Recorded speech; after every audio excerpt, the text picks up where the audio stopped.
السلام عليكم ورحمة الله.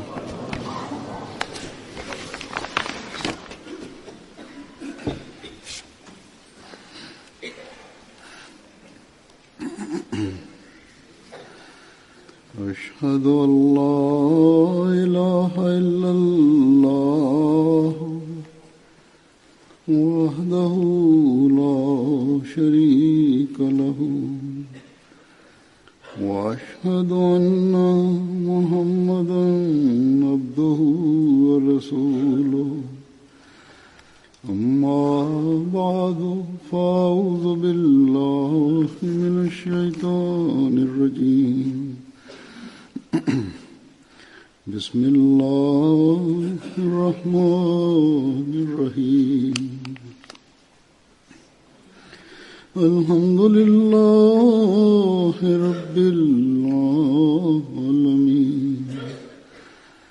الرحمن الرحيم مالك يوم الدين إياك نعبد وإياك نستعين اهدنا الصراط المستقيم صراط الذين أنعمت عليهم غير المغضوب عليهم ولا الضالين.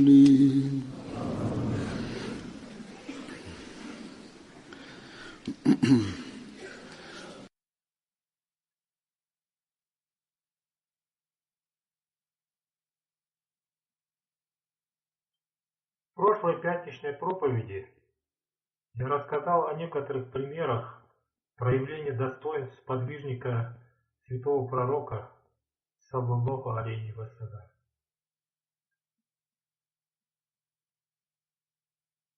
И немного рассказал об их жизни.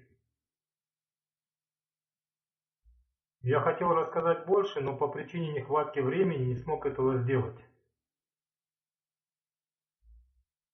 И получив письма от людей, я почувствовал, что я должен рассказать по меньшей мере ту часть, которую я подготовил, чтобы мы узнали об обстоятельствах подвижников и об их пожертвованиях.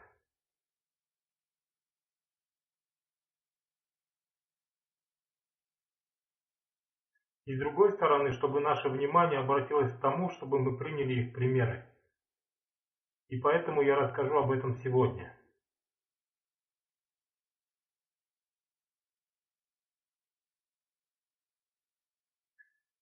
Хазрат Убайда ибн аль-Джаррах, радзияллаху анху, был очень достойным сподвижником, и он, как сподвижник, занимает очень высокое положение. Он имел много достоинств. И святой пророк, саллаллаху алейхи вассалям,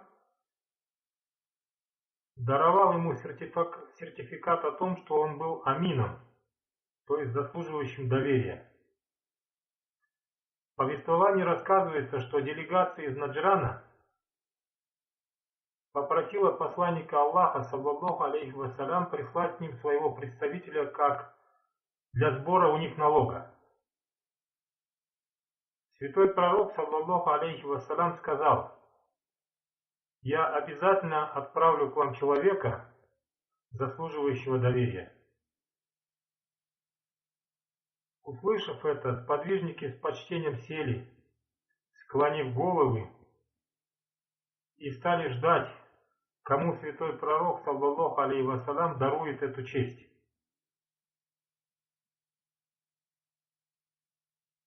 И святой пророк, саллаллаху алейхи вассалям, сказал: «Встань, Абу Убайда».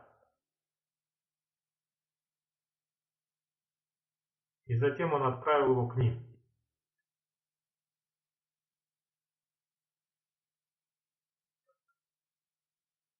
Хазрат Анас, радзияллаху анху, повествует, что святой пророк, саллаллаху алейхи вассалям, сказал: «Каждая умма, община, имеет своего амина, то есть того, кто заслуживает доверия. И, о моя умма, Хазрат Абу Убайда ибн аль-Джаррах разделов анху является нашим амином. О, какую большую честь даровал ему святой пророк, саллаллаху алейхи вассалям.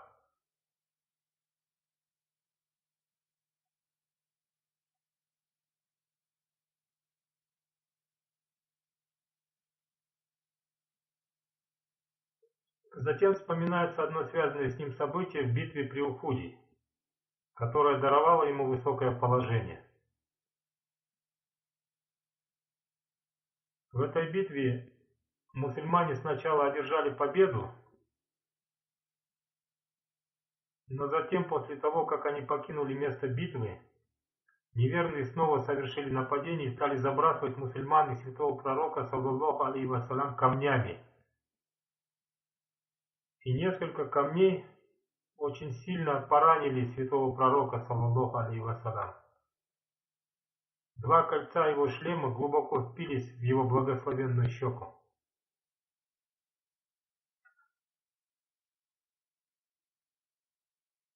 В это время Хазрат Абу Убайда ибн аль-Джаррах радиаллаху анху вытащил эти кольца из его благословенной щеки.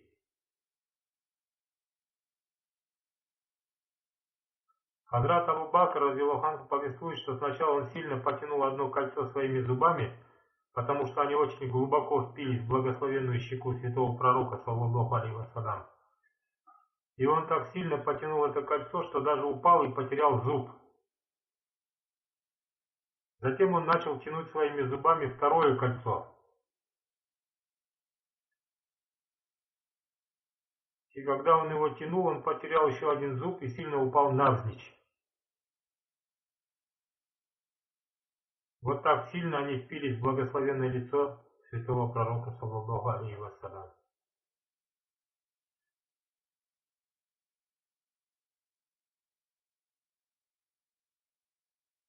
Это событие показывает любовь и страстное чувство к святому пророку, саллаллаху алейхи вассалям, Хазрата Абу Убайды, радиаллаху анху, которое будет всегда оживлять память о нем.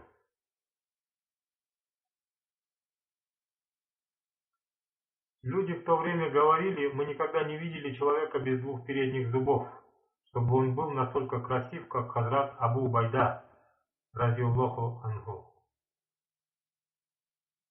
Обычно после того, как выпадают два зуба, лицо человека меняется.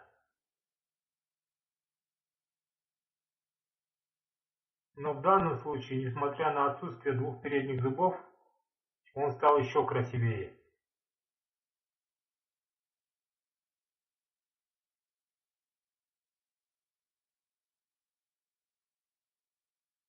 Есть еще одно повествование, в котором повествуется о его искренности, взаимопомощи и умении разрешать дела с мудростью. Повествуется, что однажды святой пророк, саллаллаху алейхи вассалям, отправил Хазрата Амара бин аль-Аса в качестве вождя войска. Но прибыв на место, они узнали, что количество врагов очень большое, а в его войске большинство людей были неопытными, и количество великих сподвижников мухаджиринов было очень незначительным. Поэтому Хазрат Амар бин аль-Ас попросил прислать ему помощников. И святой пророк, саллаллаху алейхи вассалям, отправил к нему одну группу сподвижников под руководством Хазрата Абу Убайды, радиаллаху анху. И он дал Хазрату Абу Убайде назидание, что они должны действовать, взаимодействовать друг с другом. Однако Хазрат Амар бин аль-Ас подумал, что поскольку эта группа пришла, чтобы помогать ему, поэтому она должна полностью подчиняться ему. Поэтому он начал приказывать воинам Хазрата Абу Убайды, радиаллаху анху, несмотря на то, что он ему объяснил, что святой пророк, саллаллаху алейхи вассалям, отправил его в качестве самостоятельного руководителя этой группы сподвижников, и что они должны действовать совместно. Но Амар бин аль-Ас ответил: поскольку святой пророк, саллаллаху алейхи вассалям, отправил меня первым, поэтому командовать буду я.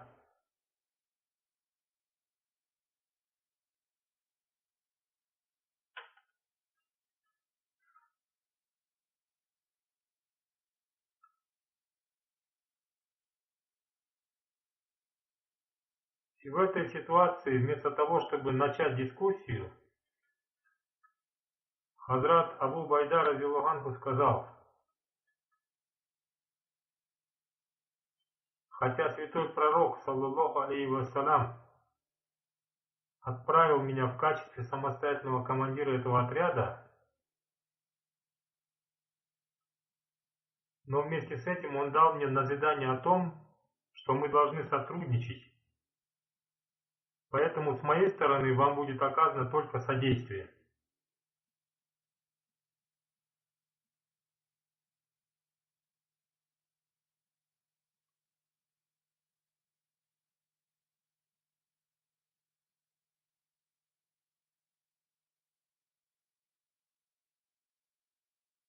Это и есть пример того, как следует принимать правильные решения с целью укрепления силы мусульман и того, что даже в такой ситуации следует принимать правильные решения. Вот такая взаимопомощь сегодня может сделать мусульман великой силой. Той силой, в которой сейчас нуждаются мусульмане. Дай Аллах, чтобы лидеры мусульман уразумели, как можно оказывать друг другу помощь.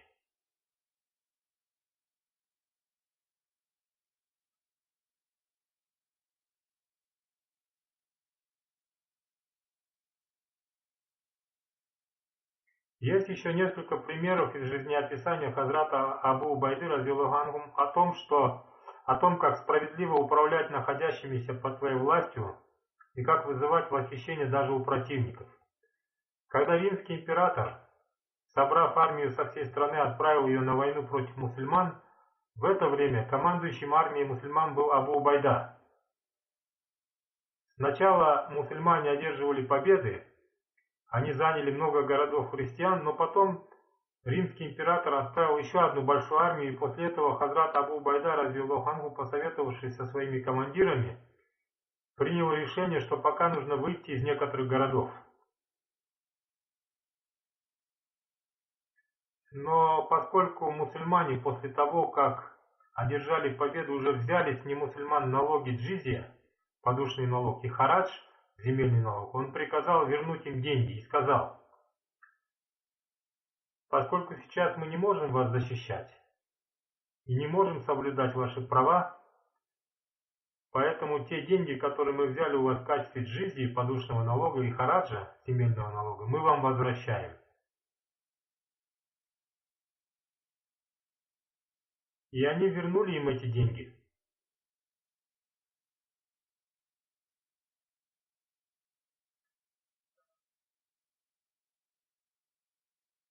Его справедливость и оправдание доверия оказало такое сильное впечатление на немусульман, что местные жители-христиане, провожая мусульман, плакали и с искренним сердцем молились о том, чтобы Бог снова вернул их к ним.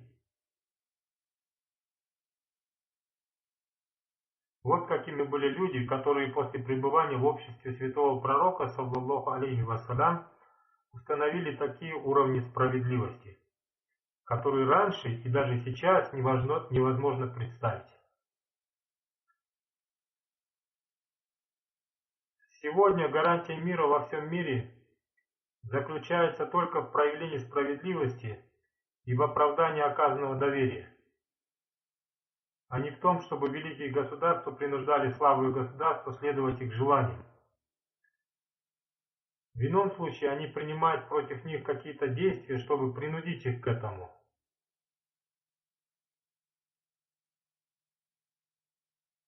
И не в том, как происходит в больших мусульманских странах, когда, собирая налоги с людей, вместо того, чтобы расходовать их на благо людей, они только приумножают свои собственные богатства и при этом провозглашают о своей любви к святому пророку, саллаллаху алейхи вассалям, и его сподвижникам.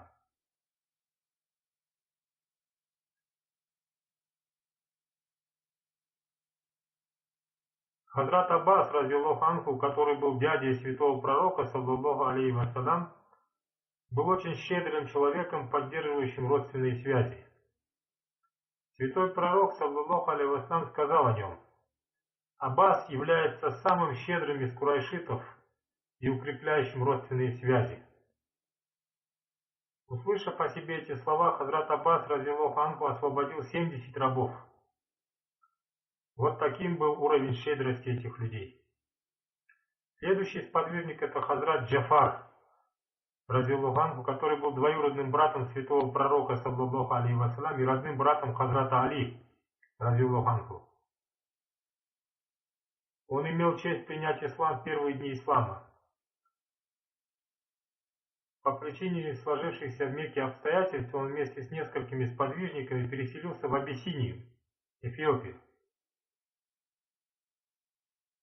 Когда мекканцы узнали об этом, они вместе с большими дарами отправили к царю Абиссинии двух своих вождей, чтобы они сказали ему: некоторые наши сумасшедшие молодые люди, покинув свою страну, приехали в вашу страну. И они не приняли вашу веру, а наоборот создали свою веру. И подарив подарки вождям этой страны, они попросили их организовать их встречу с царем. И они взяли с собой подарки для царя.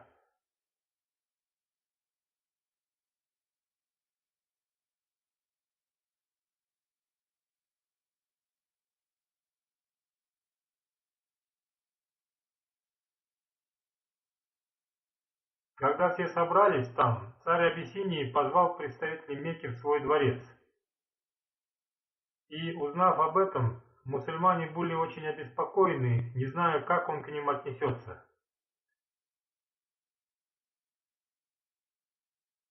И после этого он позвал мусульман и спросил их: почему вы оставили свою веру и не приняли веру первых, то есть нашу веру?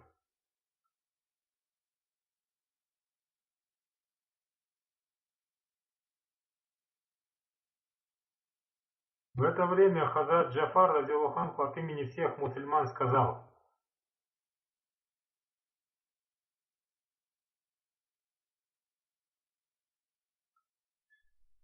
«О царь, мы были невежественными людьми, мы поклонялись идолам, ели мертвечину, мы совершали плохие поступки, очень плохо относились к своим родственникам, сильные притесняли слабых.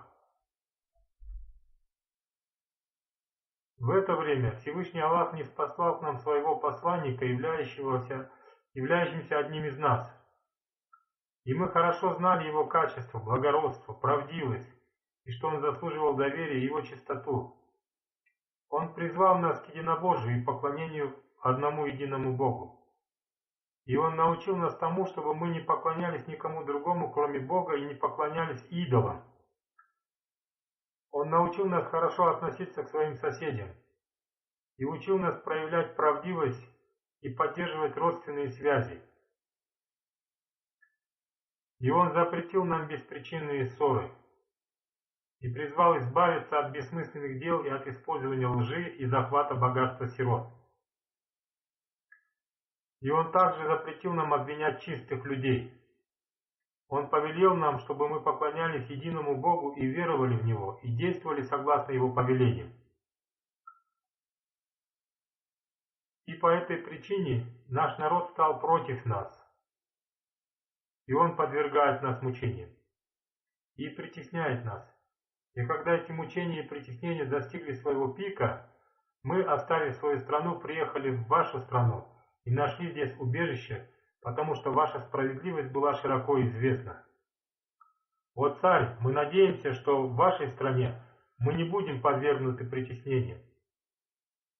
Царь Абиссинии Асхаман Наджаши, услышав об этом, был очень впечатлен и сказал: прочитайте что-нибудь из того, что было ниспослано вашему посланнику. Хазрат Джафар, радиаллаху анху, прочитал несколько аятов из суры Марьям, и он прочитал их так красиво, что Наджаши заплакал, и из его глаз потекли слезы. И он сказал: клянусь Богом, мне кажется, что эти слова и слова Моисея вышли из одного источника.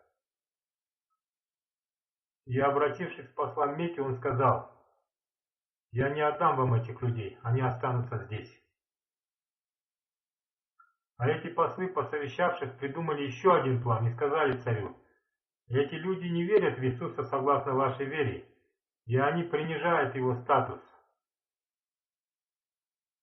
Царь снова позвал мусульман и спросил у них об их вере относительно Хазрата Исы алейхиссалам.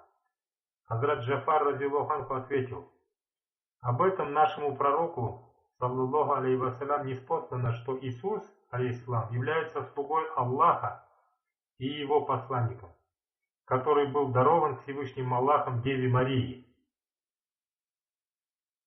После этого Наджаши, подняв травинку с земли, сказал: клянусь Богом, Иисус, сын Марии, даже на величину этой травинки не выше того, что вы сказали. И он также сказал: я представлю вам здесь полную свободу. И таким образом мудрость, разум и знание Хазрата Джафара разияллаху анху создали там для мусульман возможность благоприятного пребывания. Следующий сподвижник Хазрат Мусаб бин Умайр разияллаху анху. Его мать была очень богатой женщиной, то есть его семья была богатой, и он вырос в богатстве. С самого детства его одевали в самые лучшие и качественные одежды, и он был красивым юношем. Хазрат Саад ибн Абу Вакас разияллаху анху рассказал, что он видел Хазрата Мусаба ибн Умайра разияллаху анху в период его богатства, и он также видел его после того, как он стал мусульманином, и он испытал большие страдания на пути Аллаха. Он повествует: это тот юноша, которого я видел выросшим в богатстве, а теперь его состояние таково, что по причине перенесенных различных мучений кожа на его теле растрескалась, как кожа змеи, меняющей свою кожу. Однажды святой пророк, саллаллаху алейхи вассалям, увидел, что Хазрат Мусаб разияллаху анху пришел на его собрание, и он был одет в одежду с заплатами из кожи вместо ткани.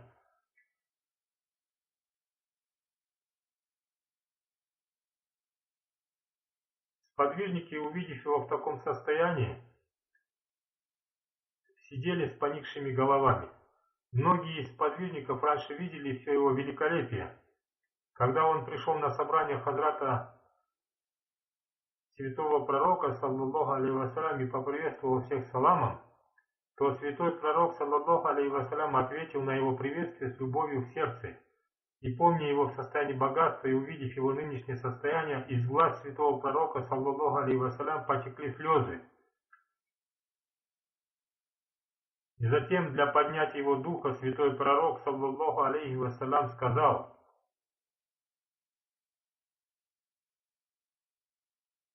Альхамдулилля, пусть мирские люди получают этот мир.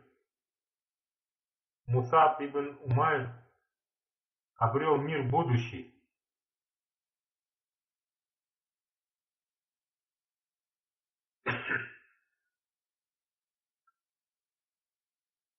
Я видел Мусаба в то время, когда в Мекке не было никого богаче его. И он был самым дорогим сыном для своих богатых родителей. И он был обеспечен всем. Но любовь к посланнику Бога привела его к этому состоянию. Он оставил все ради благоволения Всевышнего Аллаха, и затем Всевышний Аллах осветил его лицо светом.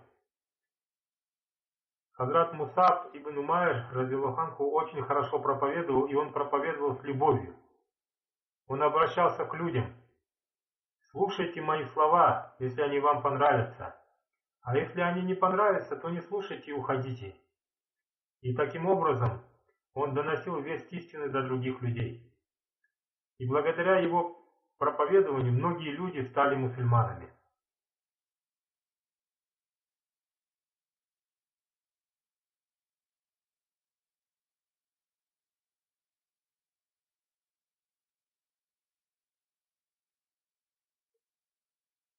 Хазрат Саад ибн ар-Рабия разияллаху анху был сподвижником из ансаров. Когда после переселения в Медину по повелению святого пророка, саллаллаху алейхи вассалям, произошло братание между мухаджирами и ансарами, святой пророк, саллаллаху алейхи вассалям, назначил Хазрата Абдур-Рахмана ибн Ауфа разияллаху анху его побратимом.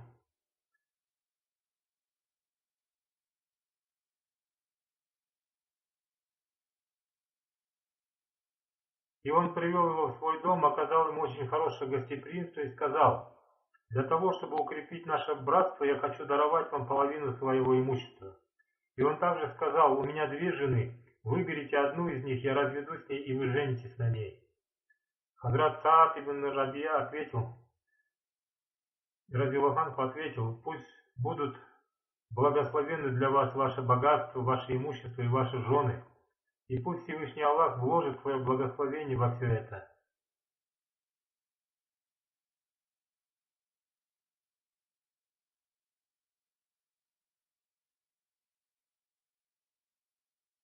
Я торговец, я проживу и так. Вы только укажите мне дорогу к рынку. Я очень благодарен вам за ваши чувства. И он начал торговать, и наступило такое время, когда он стал одним из самых богатых торговцев и получал прибыль в 1000 динаров. Хазрат Саад ибн Рабия принял участие в битве при Ухуде и стал мучеником в этой битве. Об этом событии повествуется следующим образом. Хазрат Убей бин Кааб рассказал: святой пророк, саллаллаху алейхи вассалям, сказал: узнайте о Сааде ибн Рабие. Я видел его в окружении врагов во время битвы. Я стал звать Саада, и после того, как он отозвался, я подошел к нему и увидел его тяжело раненым и лежащим на поле битвы. Я сказал ему: святой пророк, саллаллаху алейхи вассалям, прислал меня к вам и передал вам приветствие и спросил о вашем здоровье.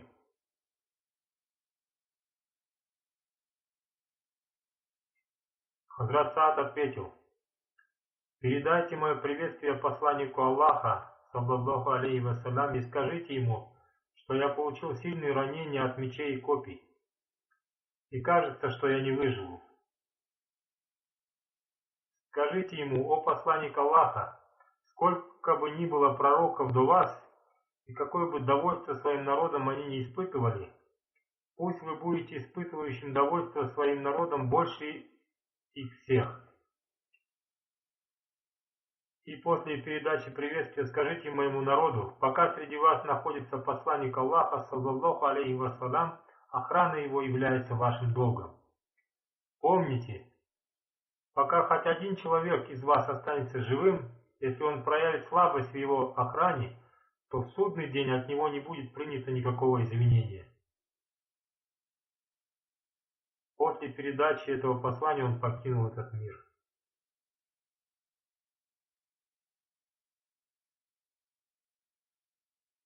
Хазрат Усейд бин Хузайр, Усайд ибн аль-Худай Ансари, приобрел часть принять ислам посредством хазрата Мусаба.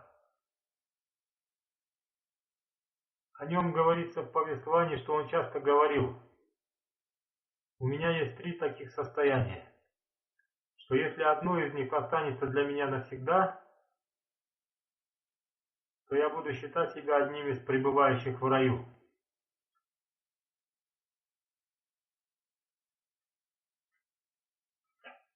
Первое состояние — это когда я декламирую священный Коран или его читает кто-то другой, во мне появляется такое состояние страха перед Аллахом, что если это состояние останется во мне навсегда, то я буду считать себя из числа пребывающих в раю. А во-вторых, когда посланник Аллаха, саллаллаху алейхи вассалям, произносит проповедь, то я слушаю его очень внимательно, и слушая его назидание, во мне появляется особое состояние. И если это состояние останется во мне навсегда, то я буду считать себя из числа обитателей рая. В-третьих, это когда я принимаю участие в похоронах, то во мне появляется такое состояние, что я думаю, что это мои похороны. И меня спрашивают ангелы о моих поступках в жизни. И если это состояние страха останется во мне навсегда, то я буду считать себя из числа обитателей рая.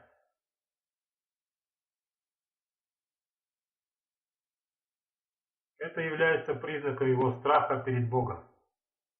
И таким состоянием, которое заставляет человека бояться Всевышнего Аллаха, и после этого человек старается совершать благие деяния, и он всегда помнит Всевышнего Аллаха.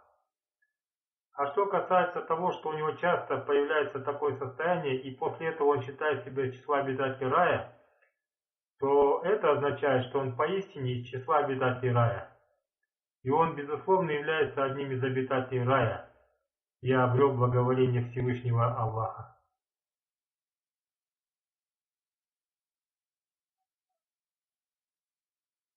Одним из его достоинств было его поклонение и его сильная любовь к молитве. Он был имамом мечети своего квартала. Во время болезни он также приходил в мечеть для совершения молитвы. И когда он не мог совершать молитву стоя, он все равно приходил в мечеть и совершал ее сидя, чтобы получить награду за совершение коллективной молитвы. Вот таким было состояние сподвижников, которое является для нас примером. Он всегда придерживался правильного мнения, и он всегда делился этим мнением. Хазрат Абу Бакр Сиддик разияллаху анху, после того, как он выслушал мнение Хазрата Усайда ибн Аль-Худайра, он часто говорил: после этого некрасиво проявлять разногласия.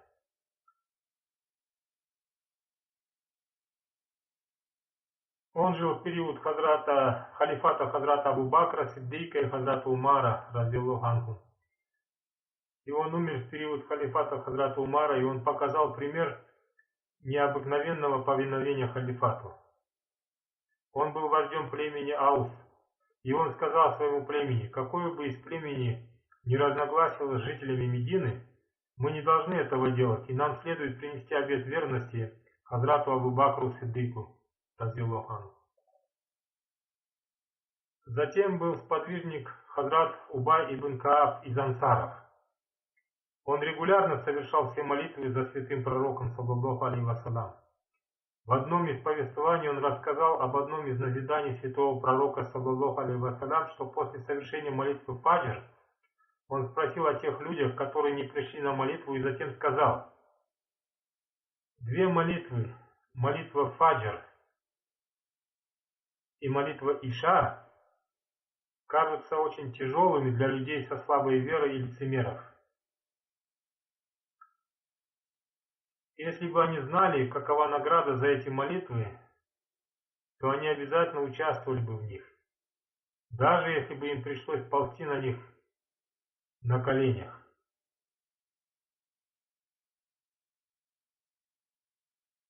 То есть святой пророк, саллаллаху алейхи вассалям, настоятельно назидал о совершении этих двух молитв, молитвы фаджр и молитвы иша. Хазрат Убай ибн Кааб передал также некоторые повествования о решении различных проблем. Однажды один человек спросил Хазрата Убая ибн Кааба: во время своего путешествия я нашел на дороге кнут для лошади или верблюда. Что мне с ним делать?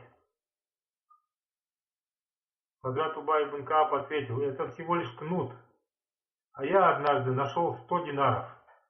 И, придя к святому пророку, саллаллаху алейхи вассалям, с уважением спросил у него: я нашел одну потерянную вещь, что мне делать?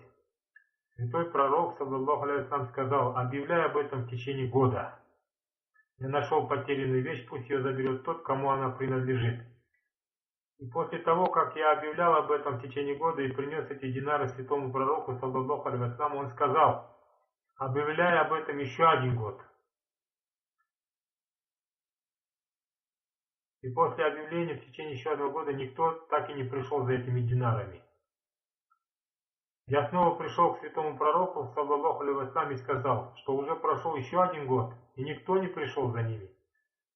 Святой пророк, саллаллаху алейхи вассалям, сказал: объявляй еще один год.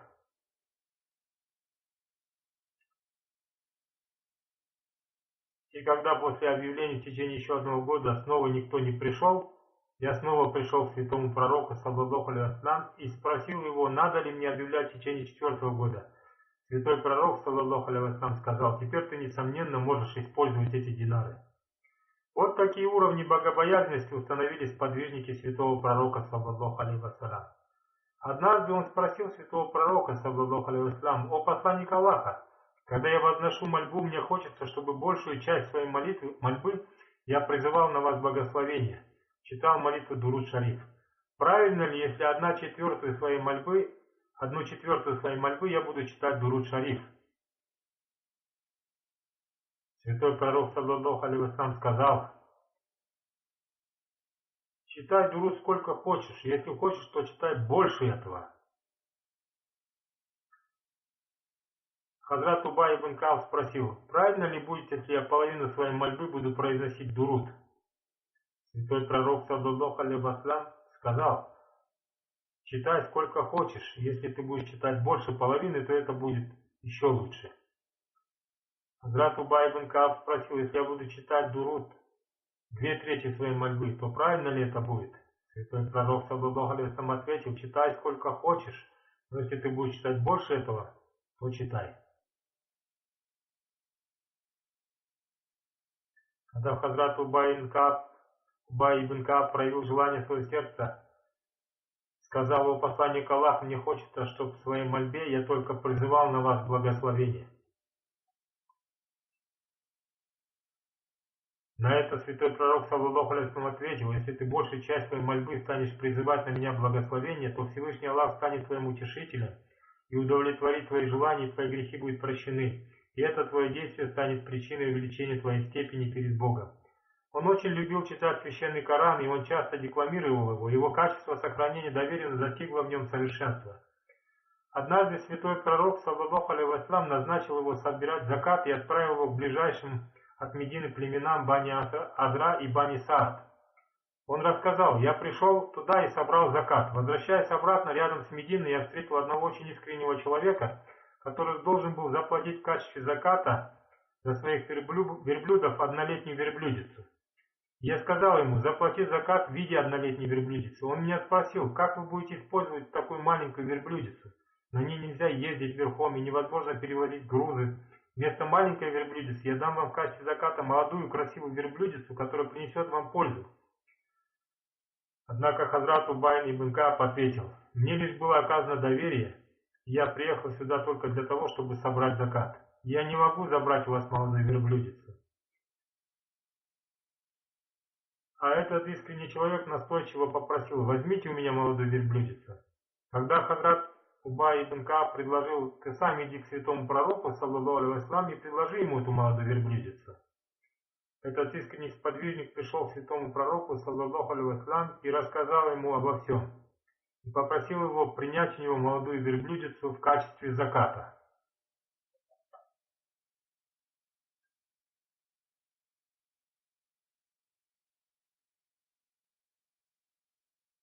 И святой пророк, саллаллаху алейхи вассалям, с большой радостью принял у него его пожертвование и сказал: если ты даешь эту верблюдицу с радостью, то Всевышний Аллах вознаградит тебя.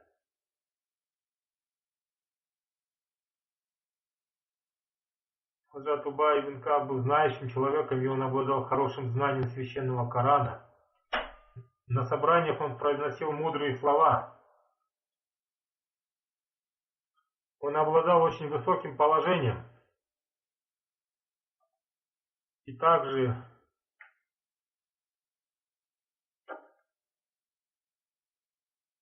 все другие сподвижники занимали высокое положение, и их благоволение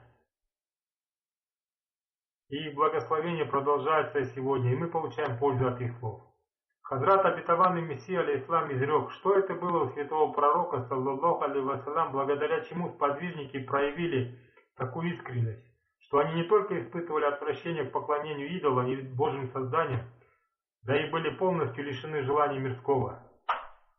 И они стали видящими Бога, и на пути Всевышнего Аллаха они были настолько растворены в любви ко Всевышнему Аллаху, словно каждый из них был Авраамом. С целью проявления величия Бога они с искренностью совершали такие поступки, что подобных примеров не было после них, и они с радостью жертвовали на пути религии. Настолько, что даже когда некоторые сподвижники не обрели мученическую смерть, то они думали, что наша искренность не достигла этого уровня, как сказано в аяте, и среди них есть тот, кто уже исполнил обет свой, и из них есть тот, кто еще ожидает.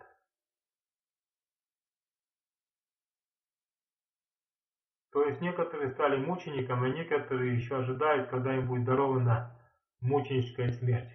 Затем Хазрат обетованный Мессия алейхиссалам изрекает: и теперь мы должны посмотреть, разве у них сподвижников не было потребностей, подобно другим людям?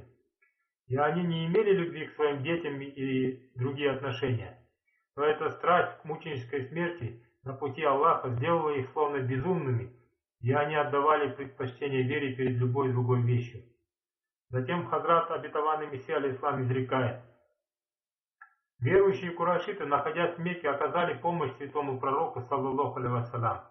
К этой помощи не присоединился ни один человек из другого племени, за исключением того, когда пожелал Аллах. Они оказали им помощь сильной верой и религиозными знаниями. Они не вынимали саблю из ножен, не поднимали копья, а напротив, им было строго запрещено оказать сопротивление физическим образом. Они явили только силу оружия своей веры и свет глубокого знания. То есть они обладали оружием терпения, стойкости, любви и искренности, и преданности, и глубокими знаниями о Боге, и высоком достоинстве веры. Они слышали оскорбления, угрозы о лишении жизни, они испытывали всяческий позор, но они настолько были опьянены любовью к Богу, что не беспокоились о плохих последствиях и не боялись какой-либо беды. Что было у святого пророка, саллаллаху алейхи вассалям, согласно мирской жизни? Ради чего они пожертвовали своими жизнями и честью во время опасности? И разорвали отношения со своим народом, от которого могли получить пользу. Потому что в то время святой пророк, саллаллаху алейхи вассалям, находился в очень тяжелом положении и в бедности. И не было никаких признаков и намеков на то, что есть какая-то надежда на будущее. Но они присоединились к этому дервишу, который на самом деле являлся великим правителем с искренностью и любовью в то время бедности, когда нельзя было надеяться на получение какого-то статуса. Более того, жизнь самого этого человека находилась в опасности.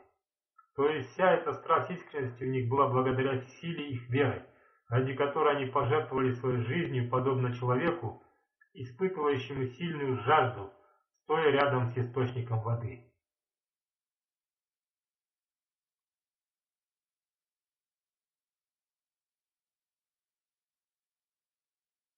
Хазрат обетованный Мессия алейхиссалам в своей книге «Сируль Хиляфа» «Секрет халифата» на арабском языке написал: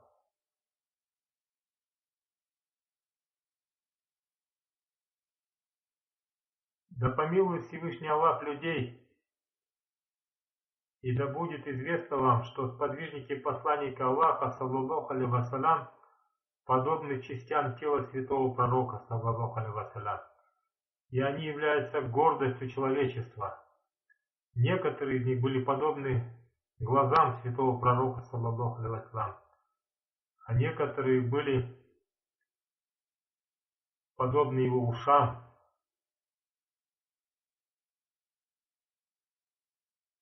а некоторые были подобны его рукам, а некоторые были подобны его ногам.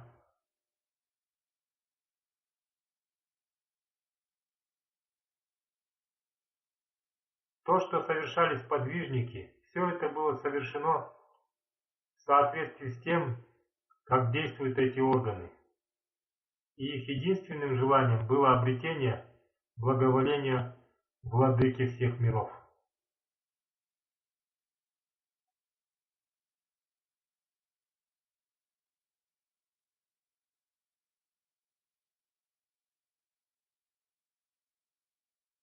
Пусть Всевышний Аллах, направляя нас по пути следования примером этих сияющих звезд, сделает нас любящими Всевышнего Аллаха и его посланника, саллаллаху алейхи вассалям, и сделает так, чтобы каждый наш поступок был ради обретения благоволения Всевышнего Аллаха. Аминь.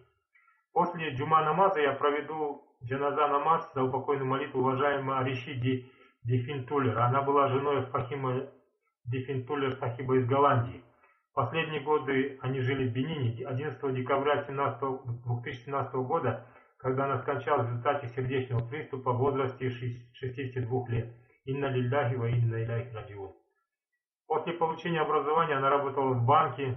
В 2002 году с разрешения Хазрата 4-го халифа обетованного Мессии рахмиллаху тааля, она вышла замуж за Фахима Бифинтулер Сахиба. Он был голландским мусульманином Ахмади. В то время она не была мусульманкой Ахмади, но интересовалась общиной. После свадьбы она держала пост месяц Рамазан, чтобы испытать себя. Ее муж Фахим Сахиб рассказал: однажды во время нашего с ней разговора она начала плакать. Я подумал, что это я ее обидел, сказав что-то строго. Но она сказала: я заплакала от того, что я сравнила себя с мусульманами Ахмади и поняла, что между мной и мусульманами Ахмади есть очень большая разница. Я никогда не смогу стать мусульманкой Ахмади. И это чувство отстраненности от этого заставило меня заплакать. Она съездила с Фахим Сахибом в Гамбию, и она всегда помогала ему в делах общины, и она видела все дела общины, и это оказало на нее большое впечатление. Сам Фахим Сахиб дал ей анкету баята, обета верности. Она прочитала эту анкету и условия баята, и сначала она говорила, что еще не готова это подписать. Но спустя некоторое время, 18 марта 2006 года, она подписала анкету баята. И она также прислала мне письмо со своим баятом. Она сильно любила Ахмадийский халифат. Ее муж был секретарем общины Голландии по связям с прессой.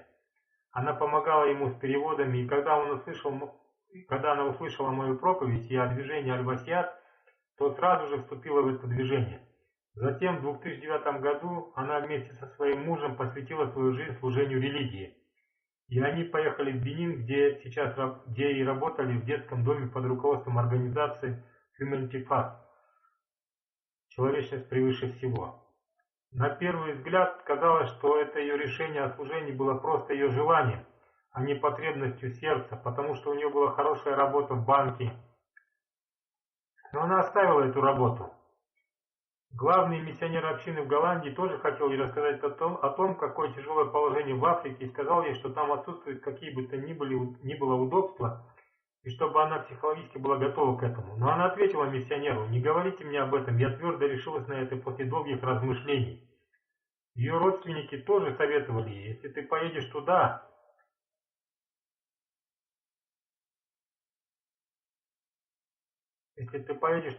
а эта компания обанкротится, то у тебя ничего не будет, ни там, ни здесь.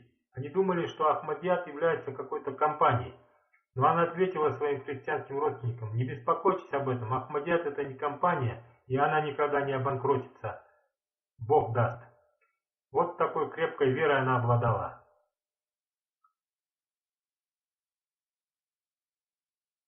И затем она сказала: а что касается меня, то я хочу умереть в этом детском доме и там же быть похороненной. Она выросла в европейской атмосфере, и у нее была очень хорошая работа, но она поехала в Африку и прекрасно там работала. И она выполняла свои обязанности наилучшим образом. Когда она стала мусульманкой Ахмади, она стала регулярно совершать все намазы и намаз тахаджуд. И она никогда не пропустила ни одного намаза. И советовала другим делать так же. Она регулярно и очень внимательно слушала мои проповеди, и она следовала всем моим наставлениям. Ее любовь к исламу и к Ахмадияту можно представить, зная, что когда она видела мусульман Ахмади, которые не следуют исламскому учению так, как они должны это делать, то это очень огорчало ее. Она регулярно читала священный Коран, его перевод и тафсиры. У нее не было детей. Дети этого детского дома, где она работала, были для нее как ее родные дети. Ахмад Яхья, сотрудник Humanity First,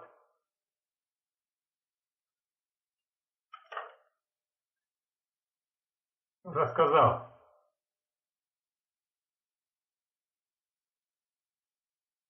я несколько раз был в этом детском доме.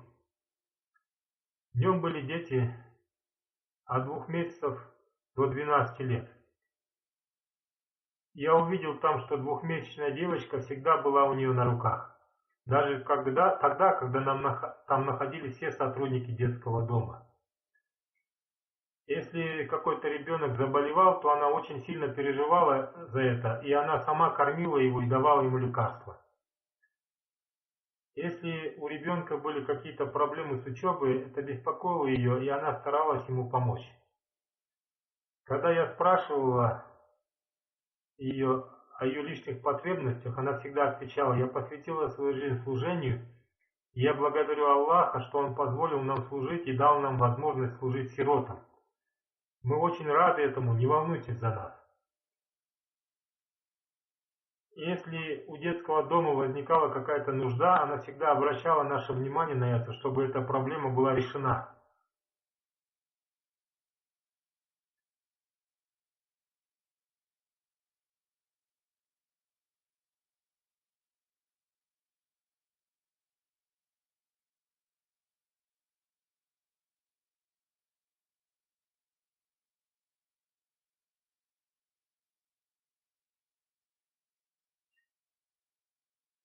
Асхар Зубайр Сахиб, который является главой Хюментифат Германии, рассказывал: ее муж сказал мне, что до принятия Ахмадият она очень любила играть в лотерею, но когда ей сказали, что это запрещено в исламе, она оставила это увлечение. И ту сумму, которую она тратила на лотерею, она стала жертвовать на строительство мечетей. Затем Ахтар Зубайр Сахиб рассказал: когда она слушала сообщения о моих визитах,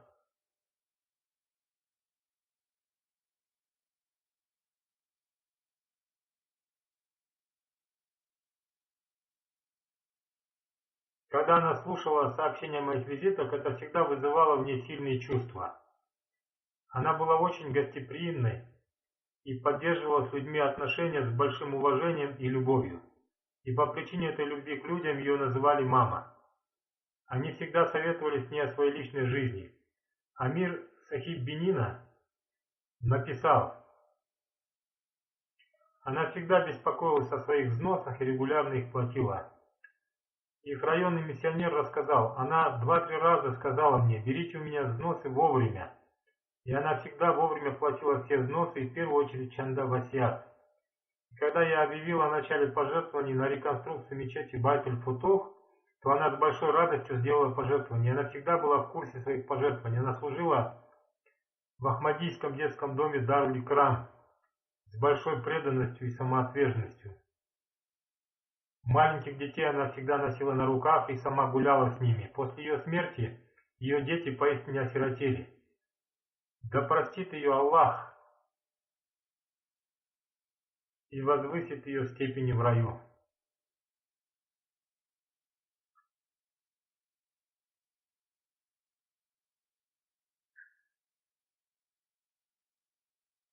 И пусть Всевышний Аллах дарует Ахмадияту таких людей, которые будут служить общине всей душой.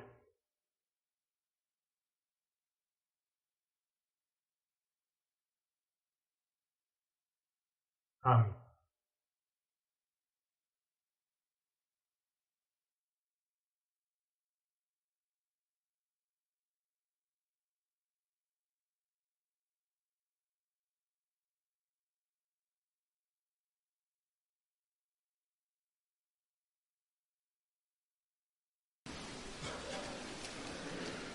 الحمد لله نحمده ونستعينه ونستغفره ونؤمن به ونتوكل عليه ونعوذ بالله من شرور أنفسنا ومن سيئات أعمالنا من يهده الله فلا مضل له ومن يضلل فلا هادي له ونشهد أن لا إله إلا الله ونشهد أن محمدا عبده ورسوله عباد الله رحمكم الله إن الله يأمر بالعدل والإحسان وإيتاء ذي القربى وينهى عن الفحشاء والمنكر والبغي يعظكم لعلكم تذكرون اذكروا الله يذكركم وادعوه يستجب لكم ولذكر الله أكبر.